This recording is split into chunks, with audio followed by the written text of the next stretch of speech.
She Did What? With Becky Torres, episode 318. Are you ready to make your law firm a profit-generating machine that will free up your time and skyrocket your impact? With more than 2 decades of business growth experience and having proven that you can be successful while prioritizing your family and your impact, introducing the Profit with Law podcast.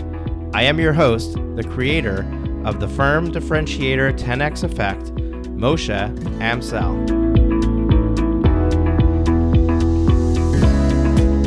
Well, hello and welcome to another amazing guest interview here on the Profit with Law podcast. I'm your host, Moshe Amsel, and today is it's a special day. And it's a special day because anytime that I have one of the lawyers from our elite coaching program on the podcast, it's exciting. It's exciting for me. It's kind of like my daughter is about to graduate pre-K. My son is just finishing kindergarten, and he had a play called Kinder Stars where they did a performance, and she's having her graduation tomorrow at the time of this recording. And it's like you feel as a parent when your child is accomplishing some major accomplishment or major goal. And I know kindergarten and pre-K is not in the big picture a major accomplishment, but it sure feels that way at this point. And we got them through 5 years or 6 years of their life successfully. It's pretty wild. So that's the way that I feel having our guest here today. And I'm excited to share her with you because no journey is a straight path to success. And who defines success anyway? What does success mean? How do you define success for you? Because guess what? Success is a moving target. It's whatever you make it. So you can decide whether success means getting a client. Success means having a fully booked solo practice. Success means having a team of 4 or a team of 10 or a team of 20, having revenue of $1 million or 2 million or 3 million, having income of 100,000, 500,000, 1 million, 2 million, 10 million, whatever it is, whatever success is to you, just be clear about what that is. Because when we look at other people, we look at their success, we are using it, we're essentially looking at the lens of their success through your eyes, through their success lens. And what ends up happening is that we forget about the journey they had along the way. We end up forgetting about the challenges that they had, and we just assume that they're an overnight success. And the reality is that there's almost no such thing as an overnight success. There are some people who are successful fairly quickly, and they definitely can be looked at as an overnight success, but then they can't duplicate it, right? They don't know what they did to be successful. It's when you go through the rough times, it's when you go through the challenges, you go through those things that you get to determine how to continue doing that. You get to see what are the things that work, what are the things that don't work, and that's how you can create consistent success. So the purpose of the podcast episode today, the purpose of bringing our guest, who I'm going to introduce to you momentarily on today, is simply to share with you her experience, her lessons learned. Because maybe you can glean from that something that can help you on your journey. Maybe there's something that she's going to say that's going to make something click for you, that's going to help you on your journey to your own success. So let me tell you about our guest today. Our guest is Becky Torres, the founder of Torres Law Firm. And in 2015, so let's see, that's 7 years, Becky founded the Torres Law Firm. She has a small practice with 1 associate attorney and 4 full-time support staff. She practices in the areas of real estate, water rights, and estate planning, and specializes in serving commercial developers and farm and ranch owners. She and her husband have been married for 18 years, and they have 3 wonderful children. Their sons are 8 and 10, and their daughter is 6. And I will tell you from my own experience, I'm sure this is going to come up, but it's not here in the intro, so I'm going to throw it in. Becky is also an avid triathlon racer, and that is something that she focuses on a lot, and I'm sure it's going to come up in today's conversation. So I'm about to bring Becky on, but before I do, let me just tell you about the program that she's in. She's in our Elite Lawyers program. Our Elite Lawyers program is a coaching program to help law firm owners not just grow their practice, but to grow it in a measured and methodical way, to grow it consistently, and to grow it with the bottom line being the focused effort, the profit, the amount that you get to keep, that you get to take home, that you get to change your life with, should be the focus. And most firm owners don't focus on that. And that is what we do in the Elite Lawyers coaching program. If you want to learn more, if you're interested in exploring it, the way to do that is to have a free coaching call with one of our coaches. And that you can sign up for that free coaching call at profitwithlaw.com/free coaching, profitwithlaw.com/free coaching. That link will be in the show notes underneath this episode, as well as on profitwithlaw.com. So we're going to bring Becky on and introduce her to you. Becky, how are you today? I'm wonderful, Moshe. Thank you so much for having me. It's an honor to be here and an honor to be part of your elite coaching program. It's my pleasure having you. And really the thanks go to you. I know attorneys are busy people. You have a very busy practice, especially now, which I'm sure we'll hit on at some point. I know that you're probably busier than usual, so I appreciate you cutting out an hour from your day to be here with me. And folks, it might not be an hour interview, but we do an hour slot on the calendar.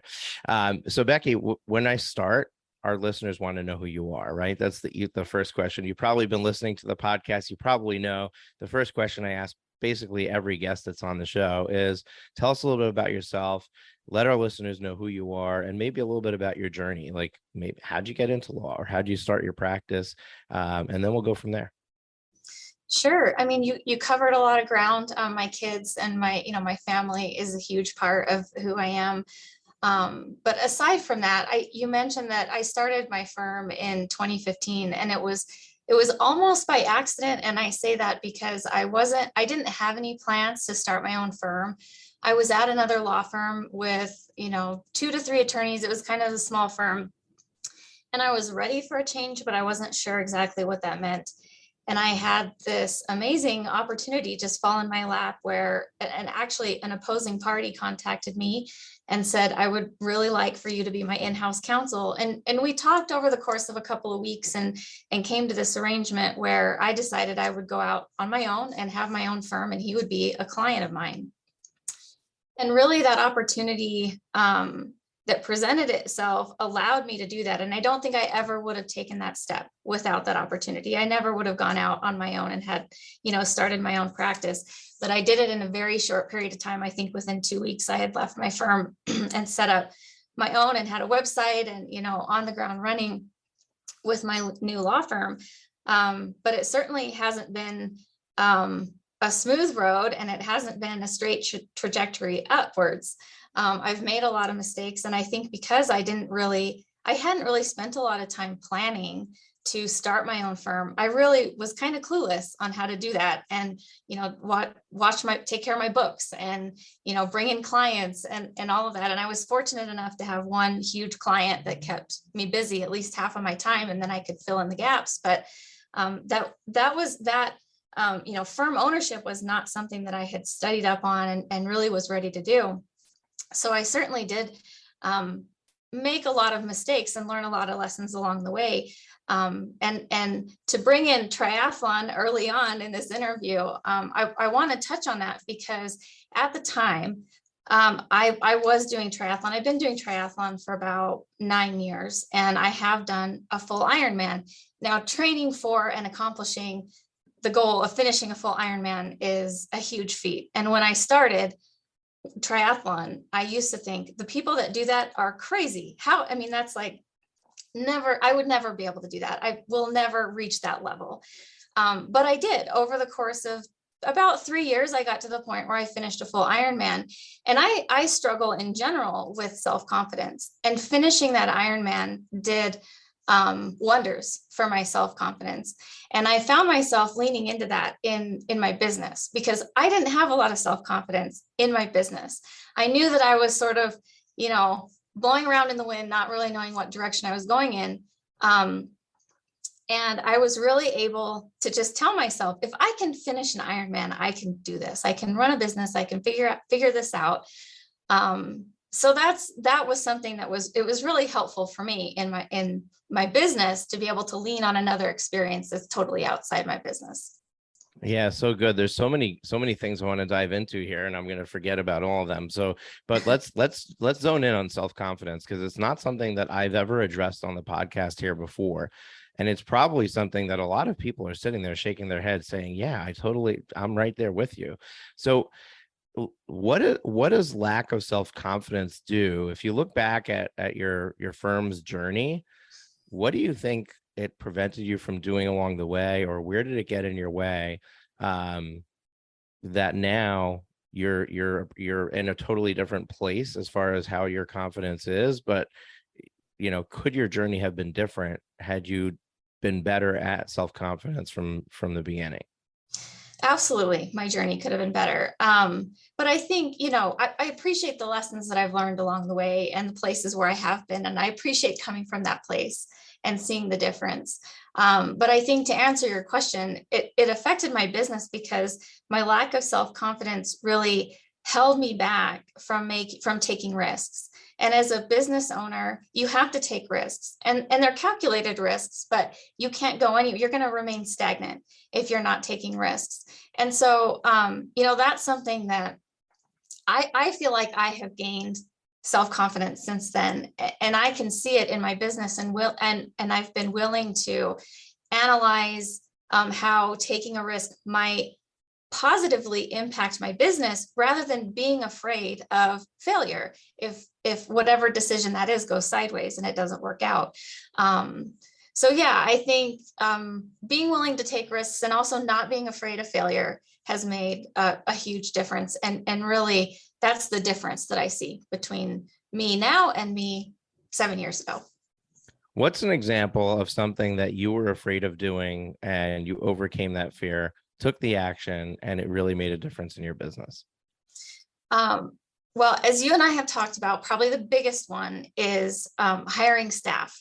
And I've been through a lot of iterations of that. Hiring my first employee was so scary. And I've kind of progressed from there. So I had a legal assistant, and I hired, when I went from that step to having multiple employees, that was a big, scary step, and hiring an associate attorney, and that was a big, scary step. And so, like I said, I've been through a lot of iterations. I have definitely failed in this regard. Like I've seen things not work out with staff.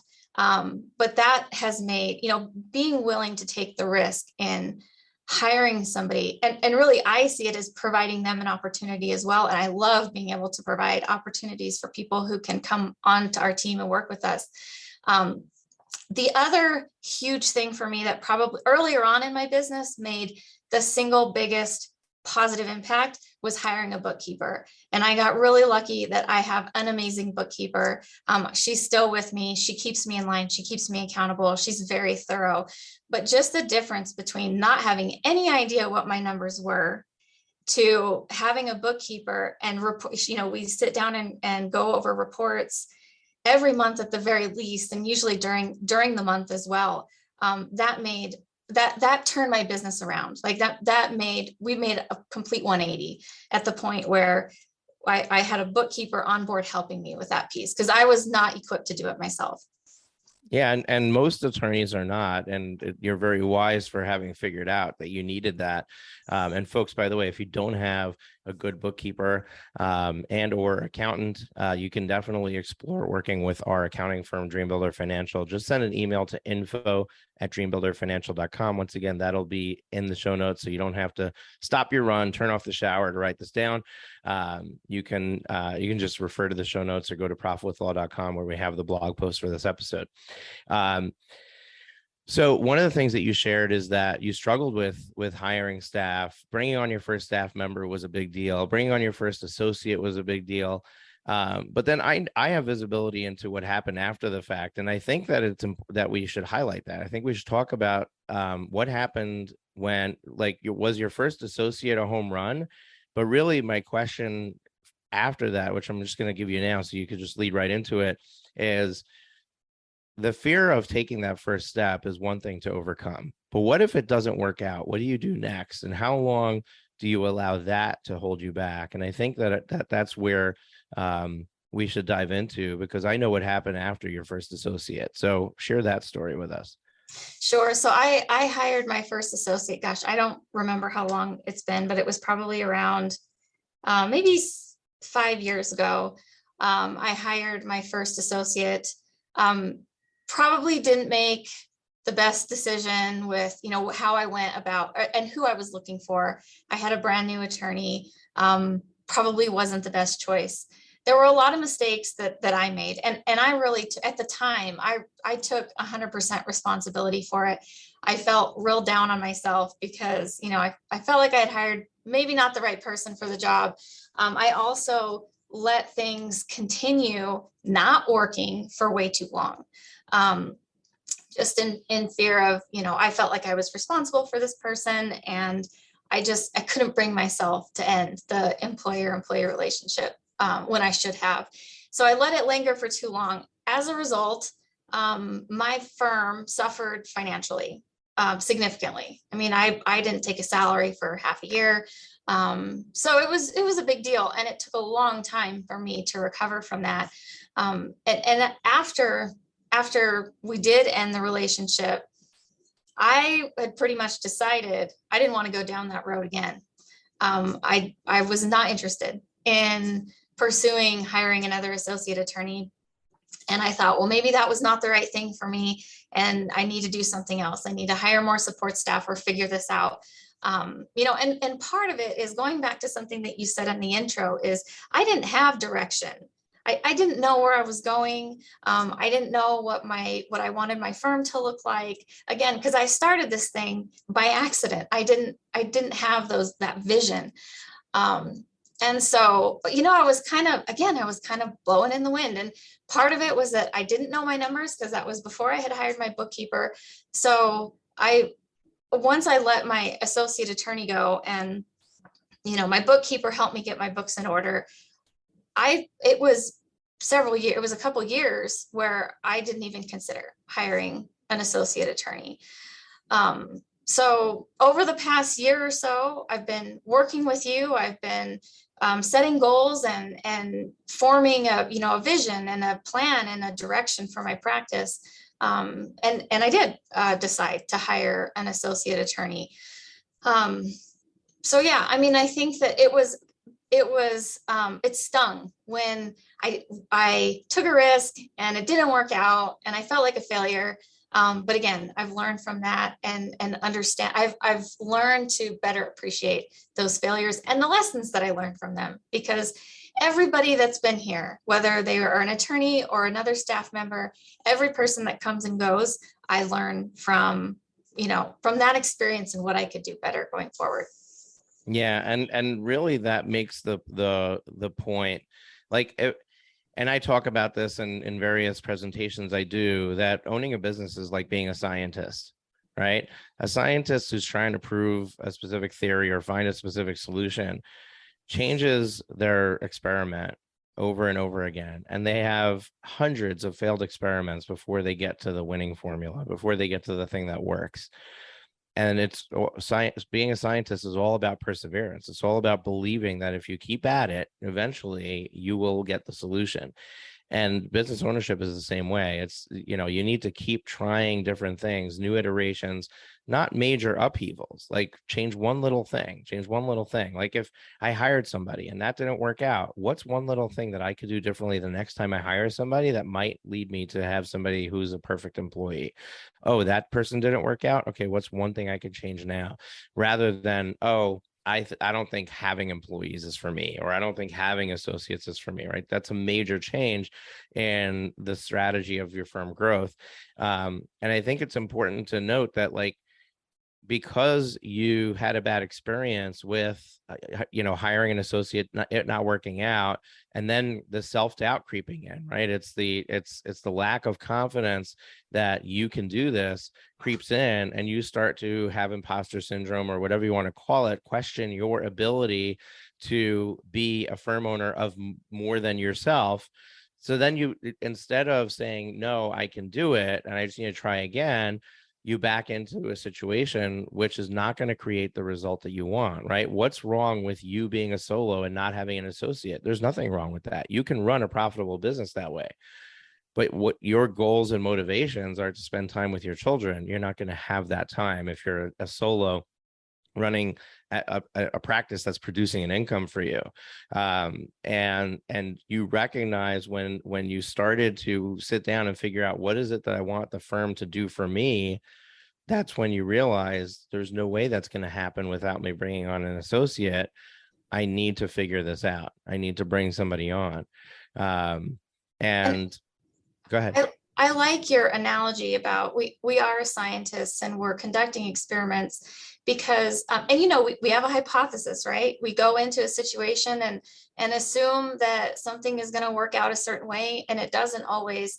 But I'll give you another example of, you know, having to change course and maybe, you know, conduct a different experiment, if you will, is that, you know, I have, well, before COVID, I had all my staff was here in the office, and never would I have considered hiring a, you know, somebody remote or a virtual assistant. And you know about this situation, but my husband and I, we both have our own businesses, and we collaborate a lot. He doesn't have a law firm, but between the two of us, we lost, I think it was 2/3 of our employees within 4 days. I mean, it was just this catastrophic loss for us, and, you know, very stressful time. But I needed somebody, I needed help, and I needed help quickly. And our applicant pool was very shallow. So I decided I was going to change course and take a different risk and hire somebody remote. Now, since then, it's been over a year since I've done that. I have 2 amazing staff members who work for me, and we love them. We have a fantastic group dynamic. You know, they are remote, but we meet on Zoom every morning, and they are fantastic. They're great employees. They're loyal. They appreciate the job that they have. I appreciate them, and it's worked out fantastic for us. So that was a course correction, again, that I was sort of thrown into, not something that I had planned on doing, and it has worked out wonderfully. So it's just another example of how, you know, you kind of have to, we are scientists, and we're conducting experiments. Yeah, and I'm going to take a moment, and I know your staffers, those 2 remote staffers are through Get Staffed Up. So, folks, if you're listening to the podcast for the first time, you may not know this, but many of you know that I promote them all the time. I have 2 staffers from Get Staffed Up, and they work out great. I also have a couple of staffers from the Philippines that I found by myself, and they work out great. There's different uses for the different types of staffers, where they're coming from, but going overseas, going offshore, going to somebody who's non-US based can give you a lot of labor that you just wouldn't have access to with somebody in your office. I mean, you avoid a certain amount of taxation. Their value of the dollar is different, so you get away with having somebody for a lot less money, and it's a great jumping off point for somebody to grow their firm from. Ultimately, as your firm grows, you're going to need people in the office. You're going to need people with specific skill levels. Like, you're not hiring an associate in Colombia, right? You're hiring an associate attorney who's going to be working, and maybe your associate attorney can be remote. Maybe they don't have to be located in your vicinity, depending on what area of law you're practicing and whether they need to show up in court. But the reality is that you need to start expanding what's possible, expanding your mindset of what can be done. And I want to, so I'm sorry. So Get Staffed Up, go to profitwithlaw.com/get staffed up. If you want more information, we have a $750 discount to get started with them if you go through that link. So make sure you use it when you go to sign up with them or try them out. And by the way, you can try them out. You don't like it, you can just stop, right? There's no contractual obligation to continue. So you're not entering into any sort of situation where you feel like you're compelled to keep going if it's not working out for you. I want to talk about what are the things. So let's set this up, Becky. So your firm has gone through iterations of growth over the years. What would you say was the most rapid rate of growth in the journey? The last year I've seen the most rapid growth. And it's not any coincidence that I've been working with your program for that period of time. Because you have so many resources that you share with us. And, aside from the time that we spend together on group coaching calls, just having access to those resources, Get Staffed Up was one of them. Just learning more, expanding my understanding of, just really growing a profitable law firm. Also being the experiences of the other individuals in our group has been immensely helpful to me. Being a solo attorney, it's kind of tough to really find other solo attorneys that are willing to share, the nitty gritty or the ins and outs of their business. And so there's a huge benefit in being able to share that with the other attorneys in the group and the other business owners. So yeah, I've learned a lot. And I think I'll go back to something I said earlier. A huge part of it is that I have direction now. So, we meet every quarter and we set out goals and we set out projects and we keep each other accountable throughout the quarter. We check in periodically throughout the quarter. So having that direction is huge because, as you've mentioned many times before, you've got to have a GPS, right? If you're going somewhere, you have to know how you're going to get there, and what steps you're going to take to get there. And that was something that I was missing for the first several years of my law practice. I was really missing that GPS roadmap to get me to where I wanted to be. And really, I didn't even know where I wanted to be. So, I had to sort all that out and work through it. And that's what we do on a regular basis together. Yeah. And we revisit that every quarter, but it's funny that you say you didn't even know where you wanted to be. Like, that's when you think about it. If you get in the car, using the GPS analogy, you get in the car to go somewhere. If you don't know where you want to go, you're going for a joyride, right? How long does a joyride last? Until you stop having fun, right? So, starting out as a law firm owner, it's fun at the beginning, but at some point it becomes less fun when you realize that there's more to it than just driving around in circles, right? So you have to have that destination. And really the GPS is a fairly new thing. We used to use something called a map. Some people might not know what that is, but I remember as a child, my grandmother lived in Toronto. We lived in Rockland County, New York. It's about a 9-hour drive from our house to her house. We used to go to her twice a year. And I was a nerd as a kid. I'm still a nerd, so didn't change much.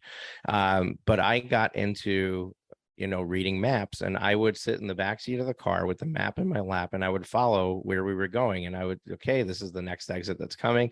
And at a very young age, by 7 or 8 years old, my father would say, okay, there's, we had the CB radio. The truckers are saying that there's a heavy snow in this area.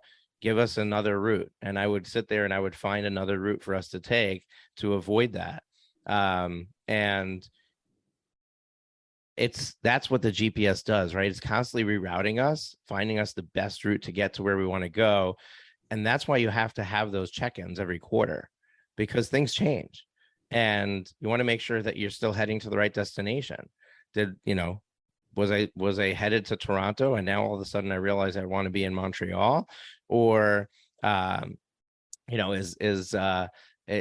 I still headed to the right place, but is there a fender bender that's snarling up traffic for miles and I want to avoid that and I need to take another route? And really, these are all just analogies to what happens in business, right? Stuff happens. My perfect hire I put in last quarter and was last quarter's project. This quarter I find out didn't work out. Now, I thought I was going to be doing project X the next quarter, but instead I need to do project Y because I got to I got to go back and do this again, right? Bring on another person. So all of that, course correction and rerouting is very important to taking the fastest path to your destination, which whatever that is, and that's definable, right? Everybody's different. So I love the GPS analogy. I love that that resonated with you, and it resonates with a lot of people. But you have to actually use it, right? If you get in the car and you don't, how many times have you gotten in the car to go to do a regular trip that you do all the time? It's maybe 20 minutes, and you hit traffic and you're stuck in it and you're like, man, I wish I would have put this in Waze and figured out that I shouldn't go this way today. We have, when my daughter's in pre-K in New City, so the best way to get to New City is hop on the New York State Thruway for two exits, right? So we take two exits on the highway. But if we know already, if we forget to put it in Waze before we leave, there's a possibility we could end up stuck on the highway and just, it may not be standstill completely, but it's rush hour and who knows what's happening. And all of a sudden a 20-minute trip takes 45 minutes. And that can be very frustrating. So you always want to use your GPS, even if you know where you're going, right? You always want to get into these practices of having your quarterly planning sessions, having your regular check-ins with yourself, or with a collaboration partner, or with a group coaching program, or whatever it is. You want to have the ability to keep going back and checking in and making sure that you're headed in the right direction, that you're taking the best way to get there. And I love that. So you shared an astounding number with me. I mean, it blew my mind, the change that you had. And I want you to share that, because I want to dig into that a little bit. You sent me a screenshot of a spreadsheet that your bookkeeper shared with you, comparing your profit and loss statement, your income statement for the law firm from Q1 of last year to Q1 of this year. So not an entire year, just one quarter, year over year quarter growth. And it was very interesting. And I want to dive into some of those details. Do you mind sharing what you shared with me?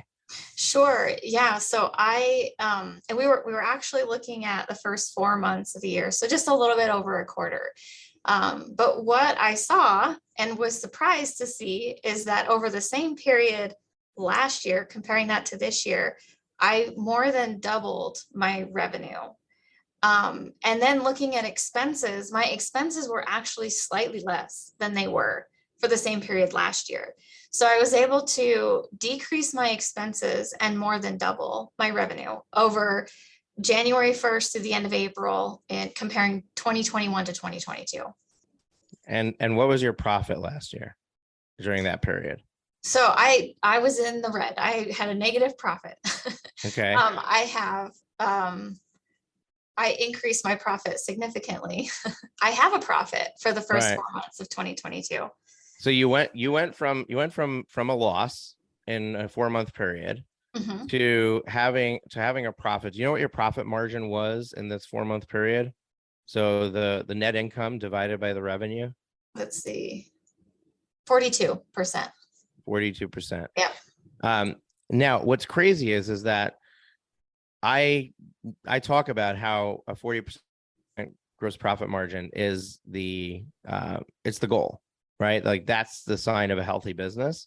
So first of all, what's crazy to me is that we worked together for a year and I said that we're going to get you to 40% gross profit margin, and you did. And it's not like I'm not doing the work, right? You might want to give me some of the credit, but I didn't do anything other than help give you direction. You did the work, you made it happen. But the reality is that there are attorneys who will look at me incredulously and say, that's not possible. Like you can't get a 40% profit margin in a law firm, or, a 25% profit margin is good enough. The reality is that a lot of that goes to taxes, right? Once you're profitable, you pay taxes on this money. So you don't actually get to keep 40%. You get to keep probably 25%, and 15% of your revenue is going to taxes.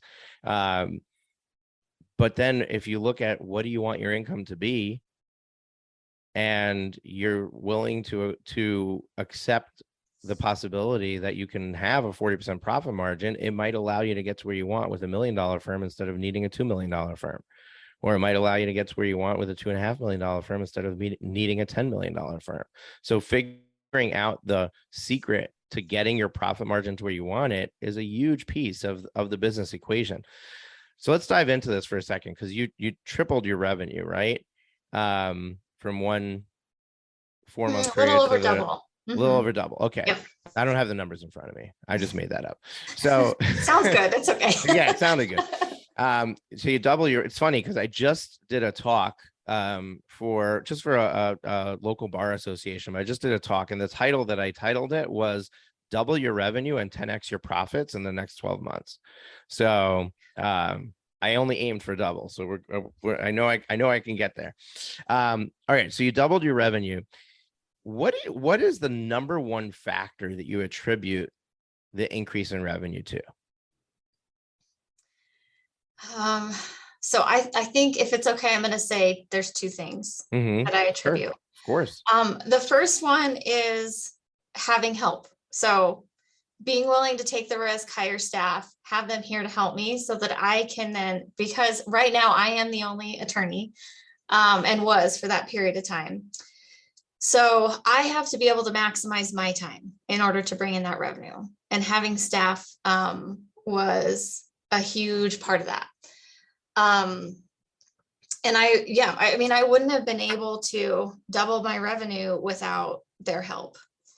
I want to get back to the second piece in a moment. I want to dive into this for just a bit. How did having help get you more revenue? Like, a lot of people are like, oh, in order to get more revenue, I need more leads. I need to have more. I need to be able to get better at making sales. What does having help do with increasing your revenue? So for me, the marketing piece and the sales piece doesn't really play in, because I am very fortunate and blessed to have more work come in than I can handle. But because of that, I was turning clients away. So I had potential clients that I had to turn away because I didn't have the time to help them. So the other side of that is part of the duties that I was covering and spending time on was admin stuff that could have been delegated. So really taking a hard look at what am I doing and what can I delegate? And that is something that was not an easy thing for me to do, as the owner of my firm and something that I had created. It was really hard to let go of some of those duties and tasks. But that's something that I've worked with you quite a bit on over the past several months, is, really being realistic about what other people have the ability to do. I'm not the only one that can do these things. If I have great people working for me, then I can absolutely delegate those tasks to them and free up my time so that I can do more work that's bringing in, higher dollars, if you will, per hour. So that's that to clarify, it's not that I was going out and marketing and bringing in more clients. It's just that I was kind of revamping my time so that I could maximize my time and have other people help me do the things that I didn't need to be doing. Yeah, I love that. And if we had more time, we could probably dive into what you did to figure out or identify what you can hand off to somebody. But I just want to give an example for our listeners. If Tim Cook is the CEO of Apple, right? Do you think that Tim Cook is assembling iPhones in a factory?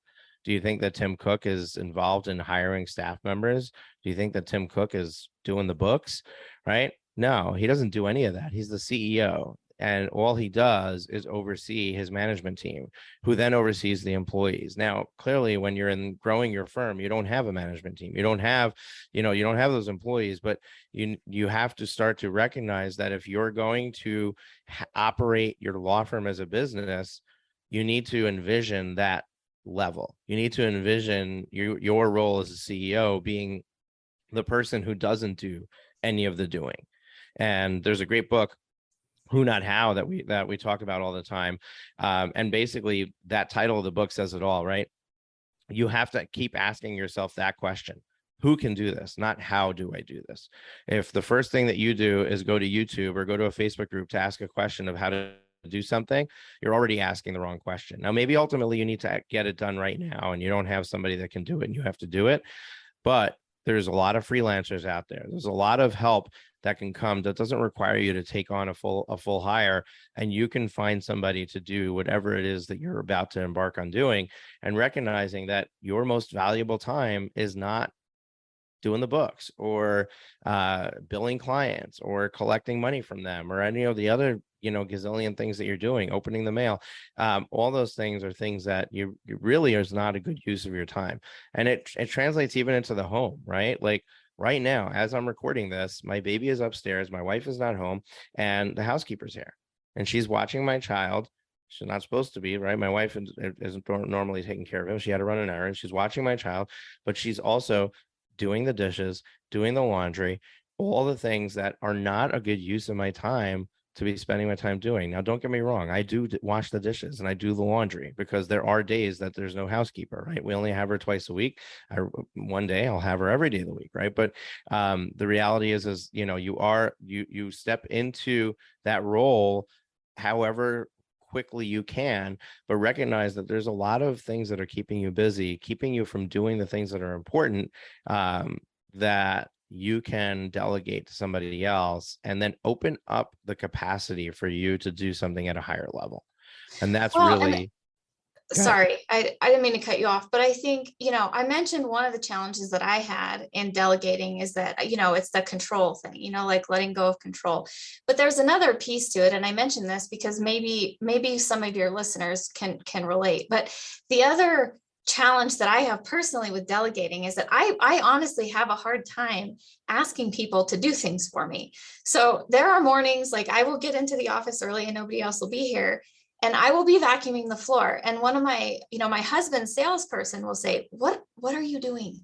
Why are you vacuuming? Like, that's not something, like she can see that that's probably not something that I should be doing while I'm here. But, asking people to do something for me, like, hey, legal assistant, can you book a flight for me because I'm going on this trip? That's something that I struggle with doing. Just the idea of asking somebody to do something for me, having somebody come clean my house. That was another big hurdle that, I was really resistant to. But it's difficult, but I've worked through that, and I understand, like you kind of have to do it and then see the benefit, and to really understand that there is, like, you need to be maximizing your time and really understanding where your value is, and your value is probably, as an attorney, my value is doing legal work for my business and getting people through the door, talking to people, making relationships. That's where my value is. And that ultimately helps and benefits everybody that works for me. So they're, down the road, they're benefiting from that by me being able to delegate other tasks to them. So it all works, but you kind of have to see it work in order to really, I did, in order to really appreciate it.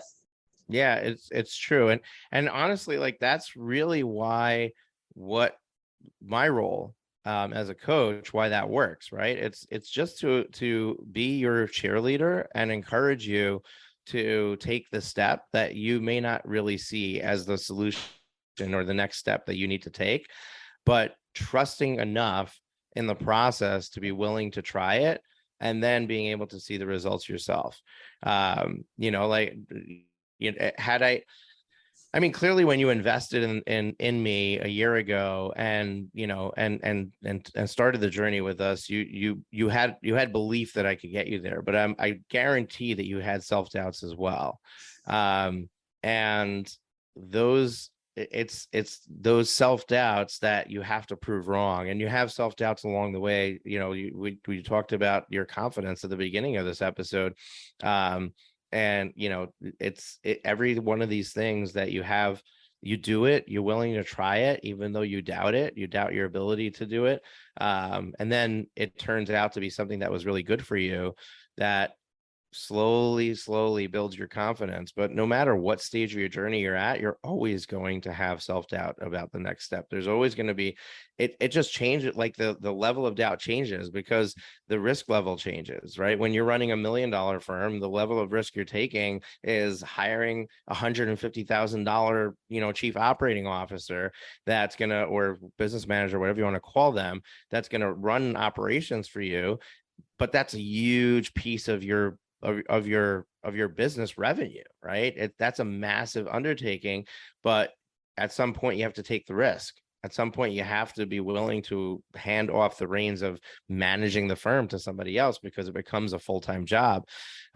So the new level, new devil is what they say. And really it's recognizing that this entrepreneurship journey, this journey of owning a law firm, it's always going to have challenges. It's always going to have things that I don't know how to address this. I don't know how to do it, but you have to have resources to go to be able to say, okay, when I'm experiencing this, what do I do next? And how do I get to where I want to go now? Because I haven't seen this area before. I haven't been on this road before. And that's really what the journey is about. So I want to go back. I asked you a question about your increase in revenue, and there were two things that you wanted to share. The first was you got really good at understanding that delegating is going to help move the needle for you. What's the second piece? The second piece was pricing. I was underpricing my services, and really, I spent a whole quarter on this project, really diving into how I can better structure my pricing. And I think one of the biggest shifts that I had to make, which is something that you helped me through, is to not focus so much on what everyone else in the market is, how they're pricing services. And that's something that for years in my own practice, I was on this mission to figure out what other attorneys were charging so that I could be competitive with what I was charging, which is not an easy thing to do. I mean, I had my legal assistants call other firms and, try to figure out what they were charging because, as a potential client, but it's not easy to find that information. So I felt kind of lost with my pricing, and I felt like I couldn't set my prices confidently without that information. I mean, that's just not true. Because what I have learned is that, so oftentimes my clients that come to me are coming to me because they know or have heard of me, and not because I'm the lowest price in town or, whatever that may be. I've sort of worked in a niche for myself based on my collection of practice areas. And so, they're seeking me out for that bundle of practice areas. So just kind of understanding that and shifting my mindset away from what's everybody else charging. I increased my prices significantly, and I have not had people balk at it. I mean, I still have clients coming through the door. I still have people that are willing to pay that. And now I feel confident that I am charging my clients for a service that they're benefiting from having me, from having my staff, from us being here collectively to serve them. And you and I have talked a lot as a group. We talk a lot about increasing our, pricing among the group. And as we were kind of working through that process, and I was increasing my prices, I was having this, I would sit down and kind of strategize for where I wanted my price level to land. And I had lunch with a really good friend of mine who is also an attorney, and she just happens to practice with she serves the same type of clients. She practices in all the same areas as me, except she's missing one piece, which is water rights. And, she often refers water rights clients to me to do that work. So she's aware that I do this work. And she said, we should collaborate together on what our pricing is, so we don't price each other out of this other piece that we both do. But also you need to charge more for your water rights work. And, we had a discussion about that. And she said, there's not very many attorneys in our state in New Mexico that do water rights. They're few and far between, and the service is needed and it's worth more. I mean, people are paying you for your expertise that not very many people have. And, I took that to heart, and I really thought about it. And that conversation that I had with her contributed to, my strategy and the discussion that you and I were having about it. And so that is also something that I have implemented in my pricing strategy and my pricing structure. And again, that has made a huge difference, obviously, because, for the same amount of work, I'm bringing in more revenue. Right. Well, and we don't know the volume of work, right? We just know that you didn't increase your expenses, so you didn't have to hire a whole team to get this done. So presumably it's the same capacity that can get the work done. Um, but it's pretty powerful what you can do by simply deciding to change what you're charging somebody, right? You didn't have to, like, there's no, it's crazy because it's the one lever you can pull as a business owner that doesn't require you to invest more. It doesn't require any more effort. It doesn't, like, there's nothing you need to do except for change what you speak, right? Somebody comes in, I want to know what you charge. Okay. Instead of saying I charge 250 an hour, I say I charge 400 an hour. It's just another word that comes out of my mouth, and all that, and that can massively change what what my revenue looks like in my business. But it's not arbitrary. And I think this is the part that I want the listeners to understand is you sat down with a plan. I want to produce X amount of income. And in order to produce that income, I need to bring in this much revenue. And then when you actually checked it, if I bring in this much revenue, there was too much work. You weren't going to produce the profit you wanted. So if you understand there's a profit margin, that's the goal. Like, let's say it's 40%. If my profit margin is 40% and I build out this plan for a law firm that's fully booked, and when I do the numbers, I end up with a 20% profit margin, it means I'm charging too little, or there's inefficiencies in the process of delivery, right? One or the other. But I mean, there's different areas where you can cut costs. Like maybe I'm spending too much on marketing. I need to spend less on my acquisition of clients. Maybe I need to have a more efficient team. But the easiest thing to change is how much am I charging? And there's a ton of resistance around that because everybody is in this comparisonitis, right? Like I have to compare myself to what other people are doing. And that's a big struggle for anybody who walks through the door, and you included. And if I can share with our listeners anything, it's this: try it. You're a scientist, right? What's the worst that can happen? You raise your prices and everyone starts saying no, and nobody is becoming a client, and your existing clients say no, right? You can always go back to what you had before. No, there's literally no harm done. You can simply back off.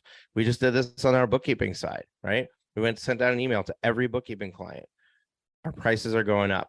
We did a reevaluation of the amount of work that's going into your account, the current costs of delivery, and here, we're changing the prices. A few clients had an issue with it, and we worked with them. Okay, let's look at why there's so much effort going into your books. Maybe you need to stop using PayPal every 5 minutes, which is not a bank account. And then we could save hours and hours of work on our end, and we don't have to raise your price so much. So your clients become better at being good clients when you raise your prices, and it brings in a different quality, a level of client as well. And I don't know if you saw this, Becky, over the course of the last year as you raised your prices, but have you noticed a change in the types of clients, or how difficult or easy it is to collect money from them and things like that?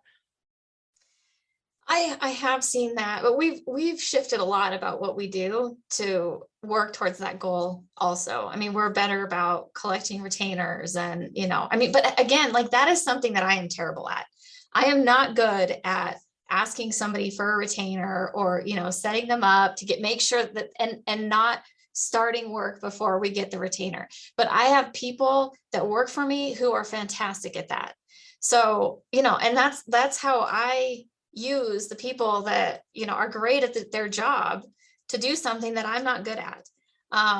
So yeah, I mean, there's a lot that goes into it, but I've definitely been able to be more selective about the clients. Like I said, I'm fortunate to have more work come through the door than I can handle. So, I can be more selective about the clients that I take. And if somebody is giving me a hard time about paying a retainer, or giving my office manager a hard time about paying a retainer or how much it's going to cost, we can just tell them, then maybe this is not the right fit for you. So and how that benefits us later on down the road is that we're not coming back to these clients. They're unhappy, we're unhappy, we're spending all this time trying to hash out billing issues, and that's a waste of time. That's not the best way that we can use our time. We can use our time better by serving the clients that are happy with our services, that are a good fit. So I have seen that shift over time as well. Absolutely. I love it. And folks, I hope you're paying attention, right? I mean, these are like the little things that come up in the process when we work here on the coaching side, what we work on with our law firm owners. But what you as a law firm owner need to consider is there's a lot of moving pieces to this business. And a lot of lawyers hide behind the fact that they don't teach business in law school. Let me tell you something. They don't teach business in business school either, right?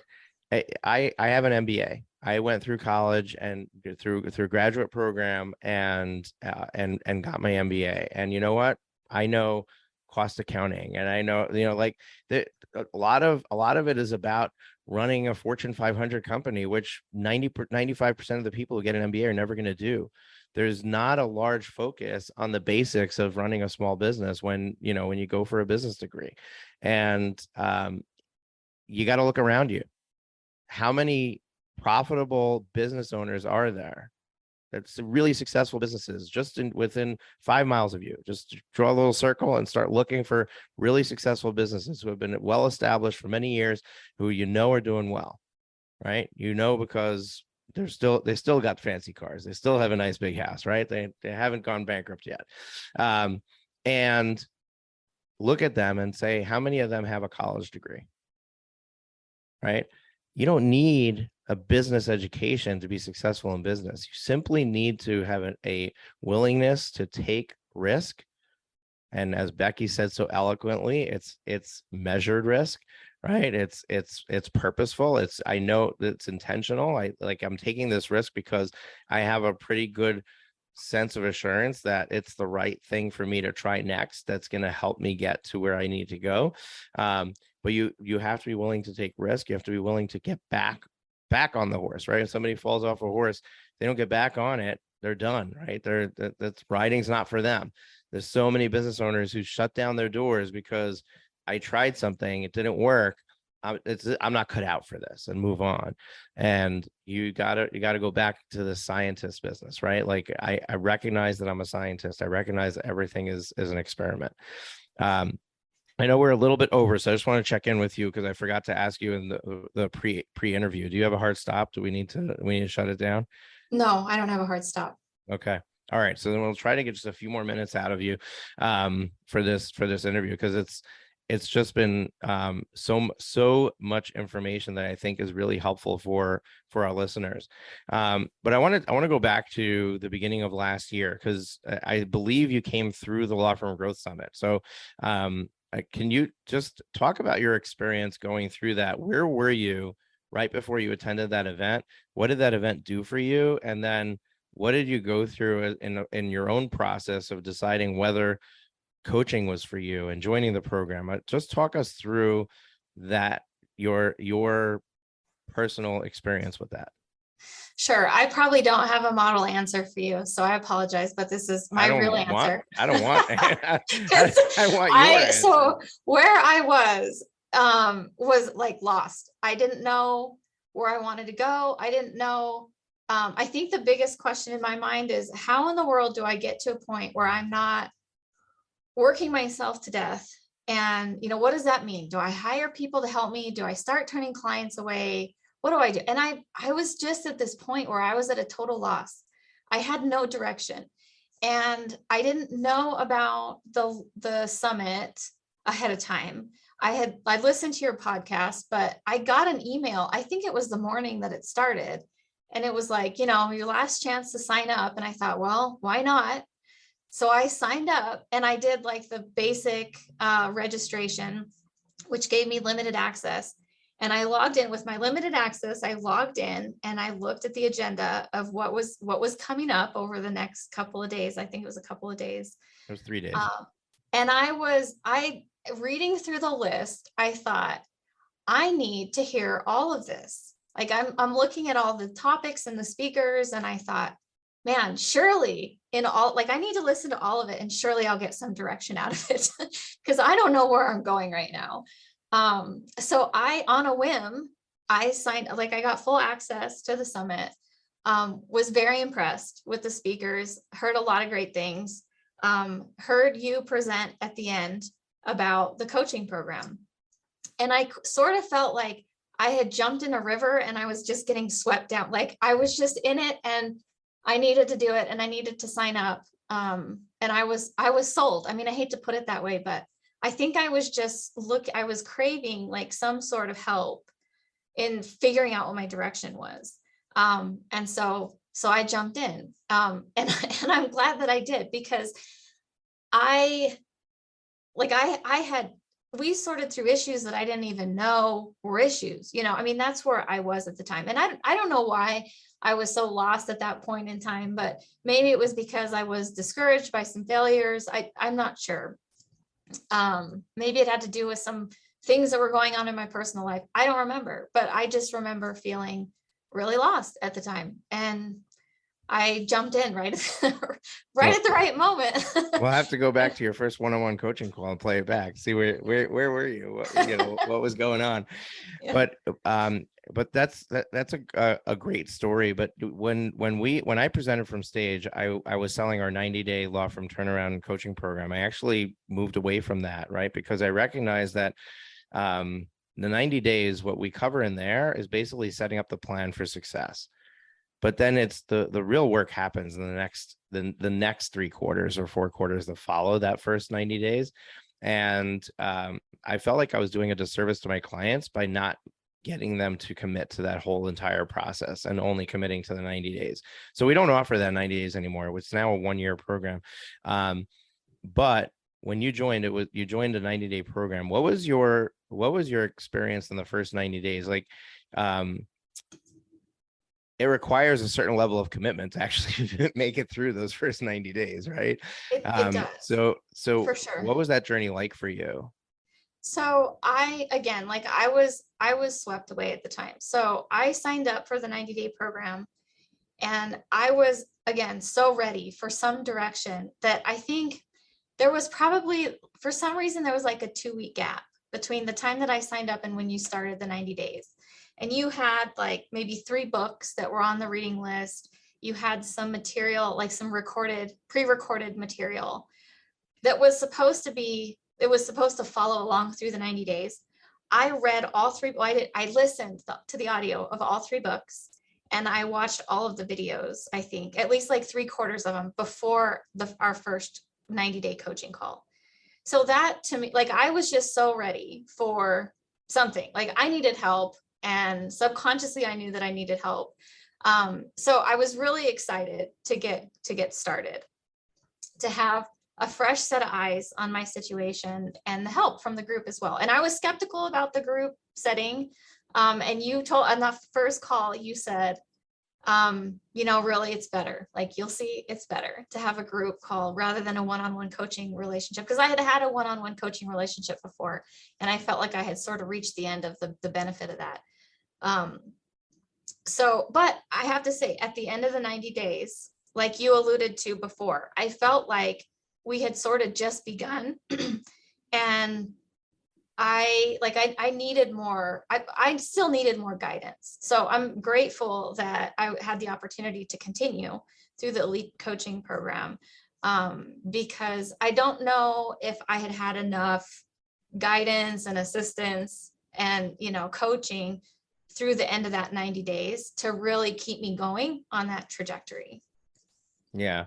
And you may not remember this, but what was the first aha moment that you had? Like, you're going through this stuff, you're creating your plan, you start executing it. At some point, something clicked for you, and you said, wow, this is like earth-shattering to me. Like, I can't believe I didn't know this before. What, and you may not remember what that was, but if you can dig back and try to recall, what was that? So I don't know. I can't put my finger on exactly what it is, but I will tell you this. There were a lot of exercises that we went through, like tracking your time and getting an hour back of your time. That was one of the things that you walked us through. Like, there's several things, like creating your ideal client avatar. Oddly, those are things that I had done before with my previous coach.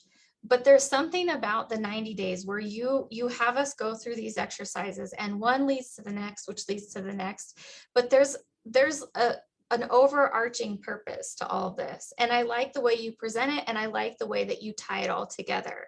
And then continue that on with the quarterly planning, and really having those goals. But you can't, it's like the 90 days is like the foundation. And it doesn't make any sense to do the quarterly planning if you don't have that foundation. So I think it was, like I said, it's not that the material was new. The aha moment for me came from how it was presented and how we built on the foundation and then built up going forward, if that makes sense. Yeah, it does. Okay, so I want to switch gears. It's really, really good stuff. And I'll plug it one more time. Folks, if you're listening to this, you're really enjoying this conversation with Becky. You're like, wow, I really need support like this in my law firm. You can't get in without having a coaching session with one of our coaches first. We need to make sure you're a good fit. We also want to provide the first step of guidance for you before you get started. So go to profitwithlaw.com/free coaching. If you're resonating with this, you want to check it out. You can find out more information there, book a call with us. I want to just wrap it all up here and ask you for just some like lessons learned, advice for our listeners, stuff like that. So looking back on your journey from when you started your firm until now, what do you think is the biggest mistake you made in the entire journey, that if you were talking to Becky, who's just starting out her firm, you would say at all costs, avoid this mistake? Yeah. I think not being willing to take a risk, and not, just being stagnant, I guess. And there were a lot of ways that I did that, but just to compare, like Becky in 2016 versus Becky today, I shared with you my experience hiring my first associate attorney, and how that, like, the failure crushed me. Literally, like I was, in that respect, as far as hiring an associate attorney, I was petrified for years after that. Fast forward to, now I did hire another associate attorney not very long ago, and it didn't work out, and he is now gone. But my reaction and my adjustment now versus then is night and day. So, I'm not tearing myself down. I'm not regretting the decision I made to hire him. I feel optimistic. I feel optimistic about moving forward and trying again and looking for somebody new, rather than letting my failure just completely wreck me. So I think that's the biggest difference. Yeah, and I'll dive into this a little bit more, because I've got the inside track, right? We spent greater than a quarter convincing you to overcome your fear of hiring another associate, right? I mean, like, there was a lot of work that went into yeah, there was a lot of work that went into getting you past that, and it had happened quite a while before you started with us, right? It wasn't like, oh, I just lost my associate last week.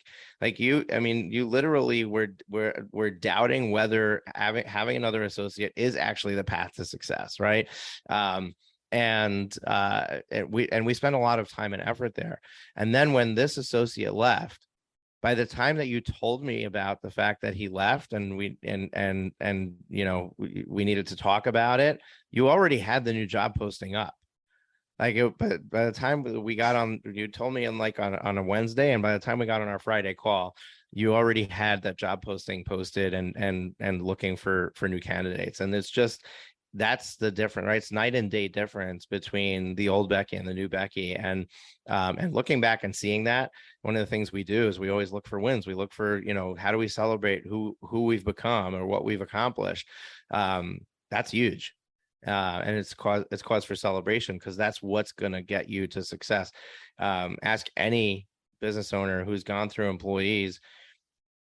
The perfect employee who's going to stay there for their entire career is a unicorn.